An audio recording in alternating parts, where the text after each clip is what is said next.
Hi, my name is Cel, and I'm your host for the SweatNet Be Amazing podcast, where we share stories of amazing women who live in our communities.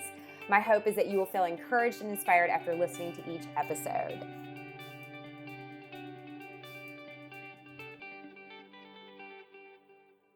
Before I start today, I just want to say thank you for listening. Thank you for listening to this podcast, and thank you for sharing it. I feel so honored to be the host and to have conversations with all of these women, and then to turn around and be able to share it with you is incredible. And so I just thank you for being a listener and for supporting it, because I'm all about women support women, and I love seeing that, and I love the community of that and what that means. So I just wanted to take a second and thank you before we get started today. But I am excited about my next guest. Her name is Brittany Hills, and she is a physical therapist here in Charlotte, North Carolina. She is a fighter. She is a strong young woman, and you wouldn't even know it if you met her in person. Like, she just smiles from ear to ear, and her spirit is so light and so joyful. But she's been through some pretty tough stuff. She lost her dad a couple years ago to pancreatic cancer, and then this year had to make the decision to go through a double mastectomy because she carries the BRCA1 gene. And so she did get that done, and then she went through reconstruction surgery. So she's had a lot of tough places, but always has an incredible perspective. She always sees the good. And so I'm excited to share this conversation, and I was inspired by it, and I have no doubt that you're going to be encouraged, inspired too. Welcome to the show, Brittany. I'm so glad to have you on. Thank you for inviting me. I'm very excited to talk to everybody. Yeah, I was really intrigued by our first conversation because you had some pretty interesting things about your life that we're going to dive into. But let's start from your whole gymnastics background. So I know you are a level 10 gymnast. I'm from a family of gymnasts actually. So it definitely makes my household very interesting. But yeah, I started gym when I was like four-ish. And we moved around the whole world as a kid. So I got to do gym in all different countries. And then when we came back to the States and I became a level 10, I was down at Southeastern off of Weddington Road. And so my older sister, me, and my younger sister were all high level gymnasts down there. And so, my goodness, I think we spent 90% of our childhood in and out of a gym and covered in chalk and stuffed into leotards. And it was fantastic. Now, do you have a favorite event? Like, because I had to like break it down, bars, floor, vault. Like, what was your favorite event? It's hard because favorite and best at generally don't coincide. Floor was definitely my favorite. It took a little while because I was a very tiny human, as per most gymnasts, but my leg muscles didn't really grow into me until I was about 13. So floor was my favorite, but I was actually best at beam, which no one really likes. So Yeah, that's a hard event. it is way too many beam burns and bruises and broken bones. So floor was definitely my favorite. So, because you did gymnastics, and this is like really got me thinking because you've done gymnastics in like other countries. How is that in compared to being here in the US? Was there a lot of difference, or how how things were instructed and intensity level? It was. They were. I kind of got both ends of the spectrum. So when we moved to Australia when I was just about six, they're very. You have two ways to go. You either go the Olympic route or you go the fun route. And they actually had two sides to the gym. So when you went in, it was you went the fun side or the Olympic side. And I went the Olympic side because that's what I wanted to do. And I mean, when I was six, there were 2 or 3 days a week. I'd be in the gym twice a day, and so the intensity level was much higher there. I can't even imagine now having a 6-year-old daughter and being like, go train twice a day and have it be okay. But I mean, I loved it, so it didn't matter too much. And then when we moved to Singapore, it was kind of a mixed bag of nuts. So I mean, we kind of had like one team. We were all different levels. There's not a ton of people to compete against in Singapore. So we kind of went back and forth, and you progressed as you wanted to or didn't want to. So it was very more laid back. And then when we moved to the US, we kind of ramped up again back into the you either want college or Olympic level, or you're just doing it for fun. And so I kind of got this fun little swing and wave of the sport kind of country to country, which was definitely very interesting but fun. I loved it. That's awesome because I think you would have such a different viewpoint, like just from all sides of it. And then when Mhm. the Olympics rolls around, you kind of know, Oh yeah, each country and how they train. And so I think that's really kind of cool. it is. And we went to the 2000 Olympics down in Sydney because we were living in Asia at the time. So we went down there and we were all excited, and we got to the Australian team. I knew, actually, most of my family knew because they all trained in our gym. So it was cool. We got to go over and say hi and all that stuff, which just made the experience 10 times better. That everyone was like, "You know them?" And I'm like, "I do." That's I so, do. that is so cool. It's very exciting. Like I didn't even know we were going to get to talk about all this, but that to me is so cool. It's a very small community down there, so it's everyone kind of knows everyone, whereas here you've got so many different regions, and so it's a lot more spread apart here, but we also have a much larger population.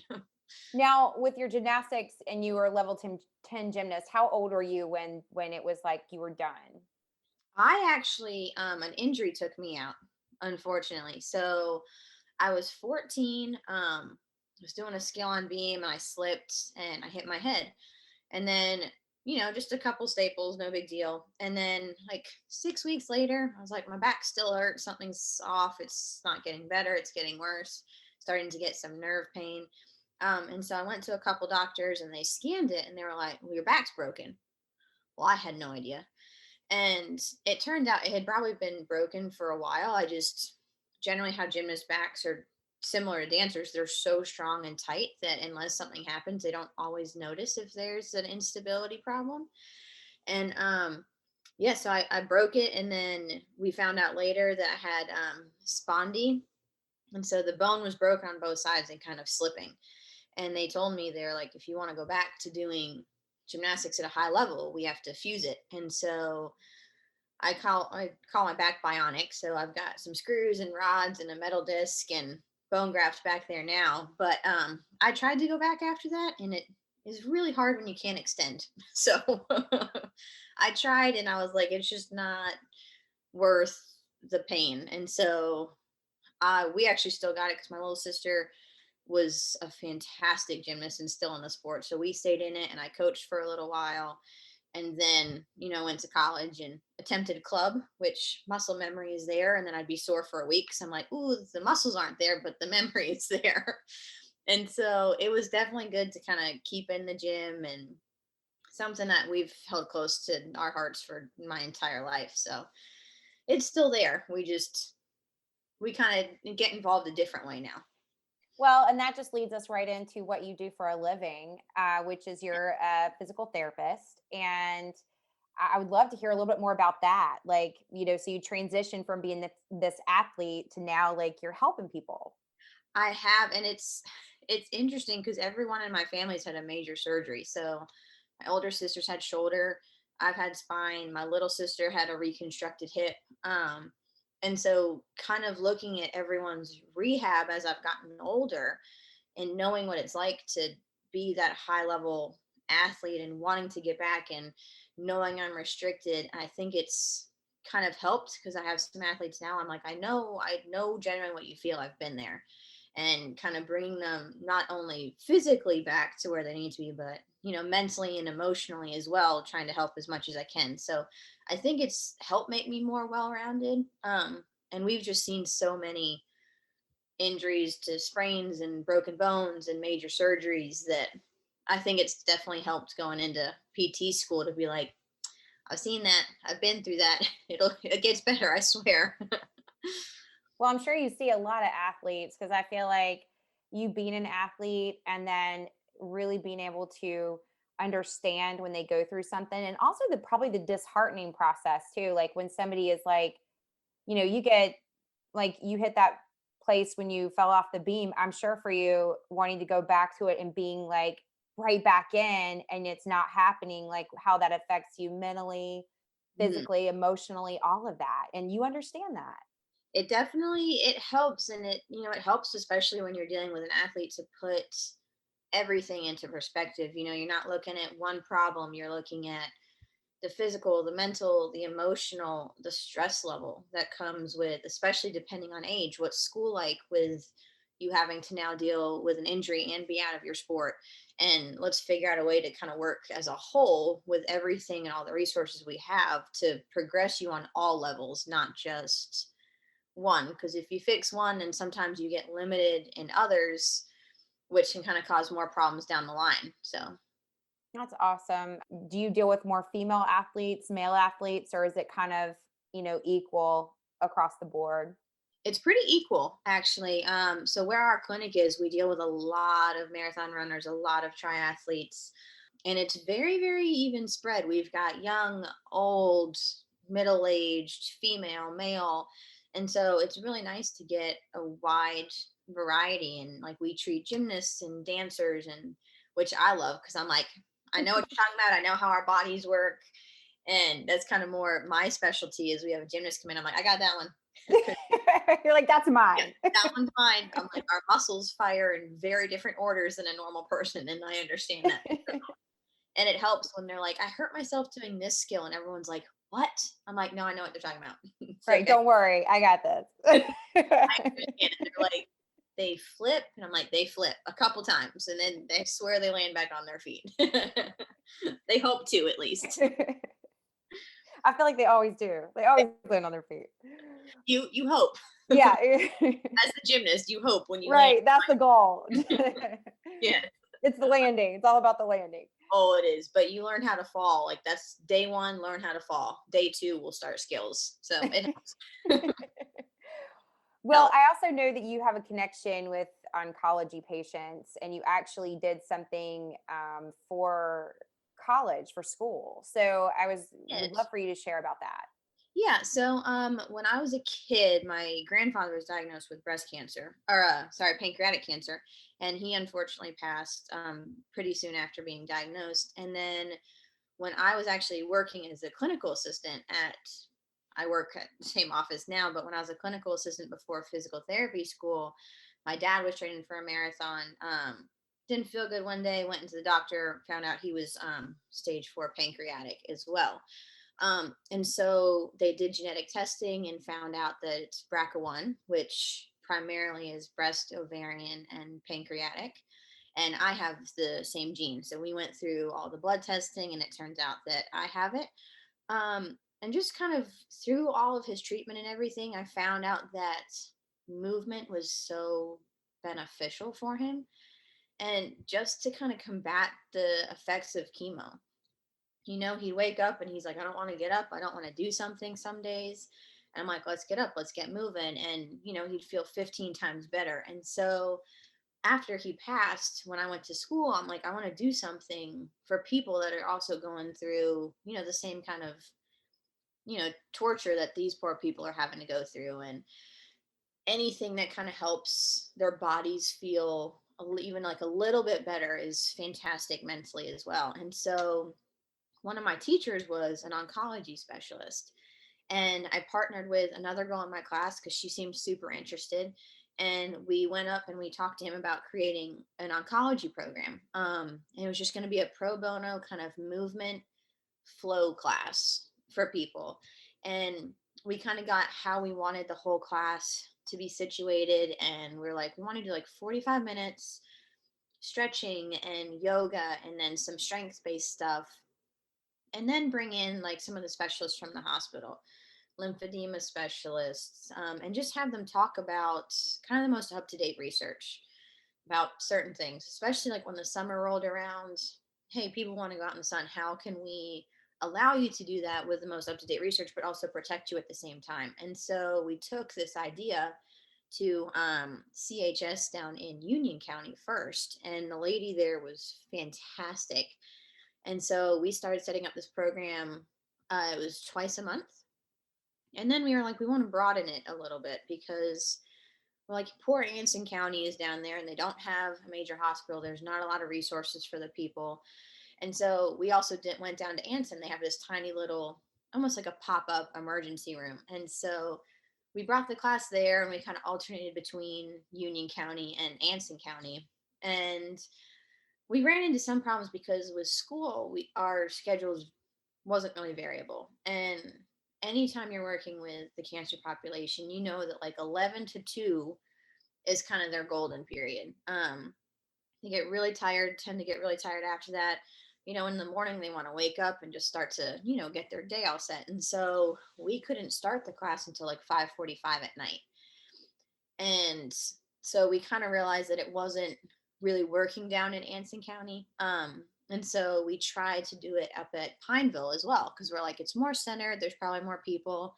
And we did that. I think the class in total lasted for about a year and a half. And we had some fantastic people coming in and out, and we made some great connections with the hospitals. And then when I was going out into clinical, I'm like, it's just not plausible for me to, unfortunately, kind of continue to do both. And so my teacher, he was like, well, I'll kind of keep doing it. So he kind of does it in his own time, and he goes into different hospitals and helps people still. But it was kind of my first intro to wanting to work with this population. And it was fantastic because I was like, we, even if I helped one person one day or 18 the next. It was great to just work with these people and see how interested they were in moving and knowing their research and just wanting to do anything they could to feel better. That's so great. Like you have such a big heart, and which leads us into your work with Carolina Breast Friends, which is how I met you. Yeah. Um, and what you're doing for them. Because as soon as I saw your post on Instagram and it was you're helping them, I'm like, what, who is this? Like, I need to meet her. Like, this is amazing. So tell us a little bit about what you're doing with Carolina Breast Friends, and then give us the backstory of why working with them is so important to you personally. Okay, so we when my dad was going through treatment, my boss at Carolina Sports Clinic, he'd actually come to the house and treat him at the house because he's like, I don't want to go out. And he implemented like acupuncture and fascial stretch therapy. And so fascial stretch therapy was something that I got into very early before I even went to PT school. And I loved it, and I saw how it helped athletes and opened them up and got them ready for what their body needed to take on for the day. And when I saw it working for the oncology community, I'm like, huh, this is interesting. And so I went and I got level 1 and level 2 certified. And I was like, I know that this is something I want to do because I didn't want to work in a hospital system. And it's hard if you want to work with the oncology population, it's harder to work outside of a hospital. Everything is a one stop shop for them, as it should be, because they don't want to have to go to 18 places to get everything they need. And so I kind of made the decision to figure out how to help outside of, working in a hospital, to kind of bring some of my services to them. And I actually, so earlier this year, I decided to undergo a preventative double mastectomy. Because of my gene, my risk for cancer, for breast cancer, was 95%. And I'd had a lot of growth in the past. I'd been up at UNC high risk clinic like every 6 months getting scans and a couple biopsies done. And I kind of got to the point where they were like, we're kind of hitting that age where we either need to do it or kind of figure it out as we go. And I mean, if you talk to anyone, if they said that they could stop it before it happened, 9 times out of 10, they're going to say, get rid of the boobs and put fake ones on. And so that's kind of what I did. And so I went under the initial surgery in February and then had the reconstruction done in June. And I'd actually been stretching my neighbor. So my neighbor is a 2-time cancer survivor and a very close friend of ours. And I'd been working with her because she had the same surgery and all that tightness for so long. And she's like, Britt, why don't you do this with other people? She's like, when you come back after your surgery and you're ready to go, figure out a way. Cause she's like, it's so beneficial to me. Let's find out how I can get you involved with the right people and kind of offer your services that way. And so she introduced me to a woman that works at Carolina Breast Friends, Laura Coleman. And so I went and I had coffee with her when, my body was healed and recovered and I was ready to like, okay, let's get up, let's go. I'm tired of flying on the couch and I want to move. And so I met with her and we got coffee, and she's like, reach out to Carolina Breast Friends. Like they have people come in all the time and help out. And so I reached out to them, and I think within that next week, they were like, Britt, come and see us. And let's see what we've got. And that's kind of how I got involved with them. And it happened a lot quicker than I anticipated, but it's been fantastic. I'm usually there about 2 Fridays a month, and I offer like 2 pro bono FSTs right now per day. And so I'm hoping, as maybe demand goes up and more people hear about it and want it, to increase my hours if it's possible over there, and just, get involved and help in any way that I can. This is such a cool story. One, because when you told me about the double mastectomy and that it was a decision you made because you have, make sure I'm pronouncing it right, the BRCA1 gene, is that right? Yes, that's correct. Okay, because the only way, as soon as you said that, the only person I could think of right off, and I told you this off the top of my head, was Angelina Jolie. Because I remember when that story came out, and I was like, "What do you mean? Like, why are you going to do that now?" And then after talking to you and like hearing your story of your grandfather and your dad, and you making this decision, how hard was that for you to make that decision?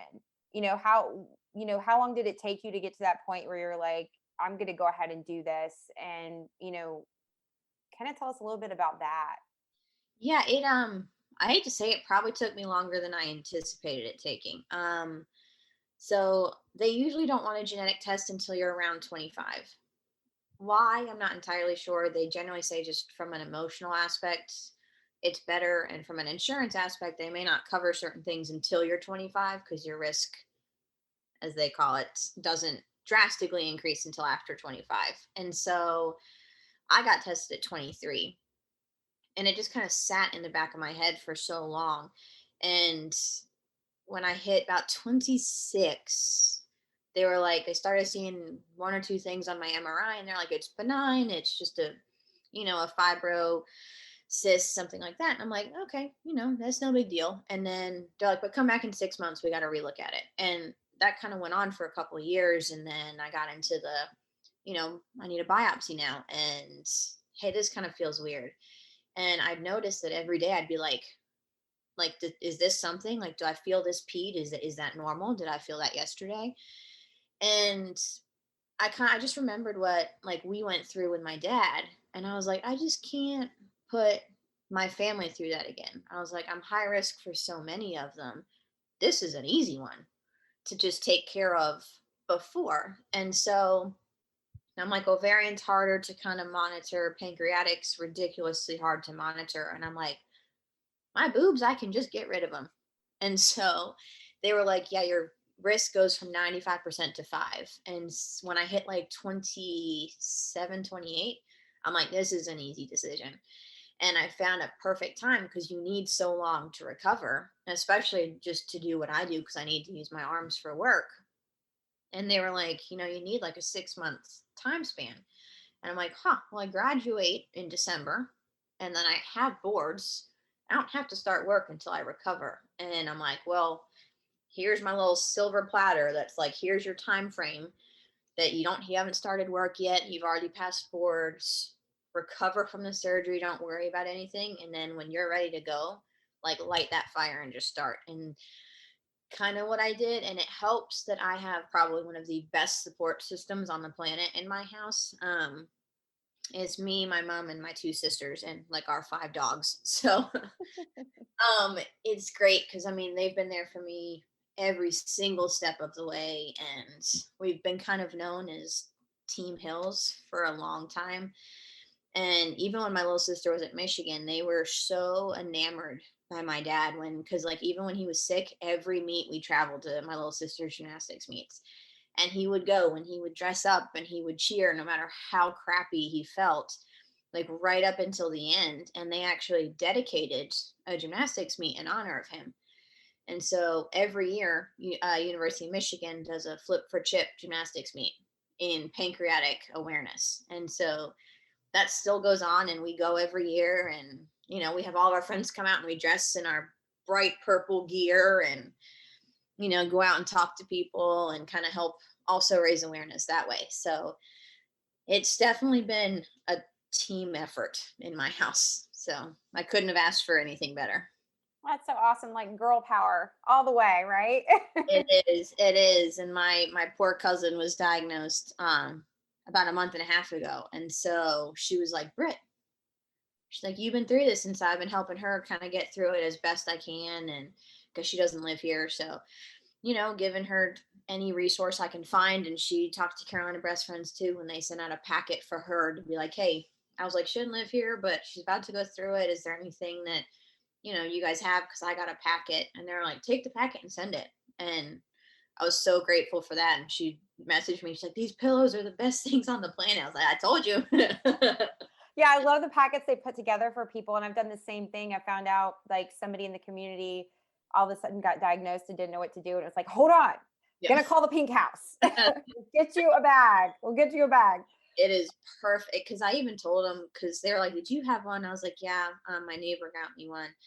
And I'm like, it was nice because, for me, it's hard because I was like, I wasn't diagnosed, and I don't always feel like I don't fit with the community that has gone through so much hell and chemo and all that stuff. And then I found this whole other community. They're all, as they call themselves, previvors, and they're all like me. So they all come from genetic mutations or, long lines of family history, and they've done the same thing.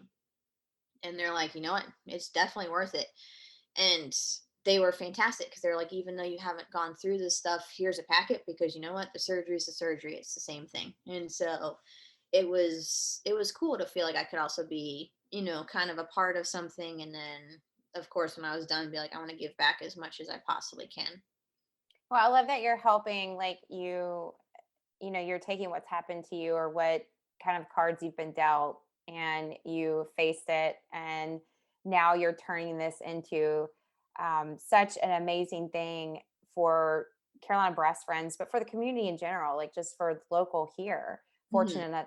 Fortunate enough to have you and have someone that truly understands, just like you work with your gymnasts, like you're the one that works with the gymnasts, you can work with people and really have an understanding of what they might be experiencing and what they're going through. So, thank you for doing what you're doing and giving of yourself and your time and your expertise. So it really is. It's amazing.